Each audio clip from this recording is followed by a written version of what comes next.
দিতে পেরেছেন এবার? ভোট দিতে পারিনি। ভোট দিতে পারেননি? না। কেন, কি হয়েছে? এই তো ভোট আমার কাইটা দিয়েছে। আমি আজ ২০০২ সাল থেকে ভোট দিচ্ছি। ভোট দিছেন? হ্যাঁ, ২ নামে। তার লেগে আমাকে এবার ভোট দেয়নি। আপনাকে ভোট দেয়নি? ২০০০ সালে জলি দিয়েছি। কাছে আছেন, কাছে আছেন। ও তো কখন বলবি বলেন। আমার বিবি পারুলা, এখন বর্তমানে পারুলা, প্রথম থেকেই পারুলা ছিল। হ্যাঁ। তারপরে ২০০২-এ গ্রামে তখন তো ভোট হতো, হুম। গ্রামের লোকেরা যেটা যেভাবে লিখাইছিল সেভাবে লিখিয়ে ওর একটা নাম ছিল জলি, জলি নামে ভোট হয়েছিল। তো ভোটটাই দেওয়া হয়তো জলি বিবি নামে। তারপরে যখন জলি বিবিটা ইয়ে হয়ে গেল, তারপরে পারুলাতে নামটা পারুলা নামে যখন আবার ভোট বেরিয়ে এলো তখন পারুলাতে ভোট দেওয়া হয়। এবার ২০২৫-এ হলো আপনার পারুলা, আর ২০০২-এ ছিল জলি, যার জন্য এর ভোটটাকে কাটা কাটা হয়েছে। ভোটটা কাটা হয়েছে। আপনার ভোট আছে? হ্যাঁ, আমার ভোট আছে। ভোট দিয়েছেন? হ্যাঁ, ভোট দিয়েছি। কাকে দিলেন? ভোট দিয়েছি মমতাকে। মমতাকে? মমতাকে কেন, অন্য কোথাও না?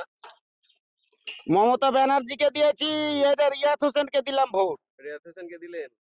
মমতা কি সুবিধা দিচ্ছে? সুবিধা তো আমরা যথেষ্ট পেয়েছি, যথেষ্ট পেয়েছেন? সুবিধা যথেষ্ট পেয়েছি। আমরা যেমন ব্যক্তি সেই হিসাবে আমরা যথেষ্ট পেয়েছি। তার জন্যই মমতা।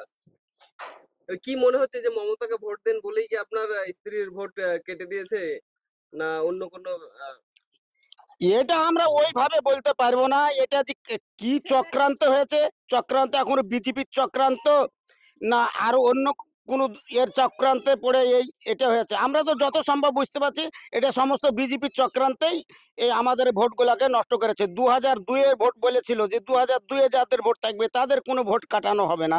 সেই জায়গাতে ২০০২-এ হয়তো নামটার গন্ডগোল আছে, তো নামটা তো পারুলাতে আছে। আমার তো সমস্তই ভোটার কার্ডও আমি পাল্টে নিয়েছি। আমি ইয়েতে থেকে তোমার কোর্টে থেকে, এসডিও কোর্ট থেকে আমি পারুলা যখন বেরিয়েছে ভোট, তখন আমি ভোট দিতে পাইনি। তাই তখন আমি পারুলা ভোটার কার্ড পাল্টে নিয়ে এসেছি আমি কোর্টে থেকে, তারপর এসডিও কোর্ট থেকে। তারপরে এই ভোটটাকে কাটা হলো। তাও নাম উঠলো না? না।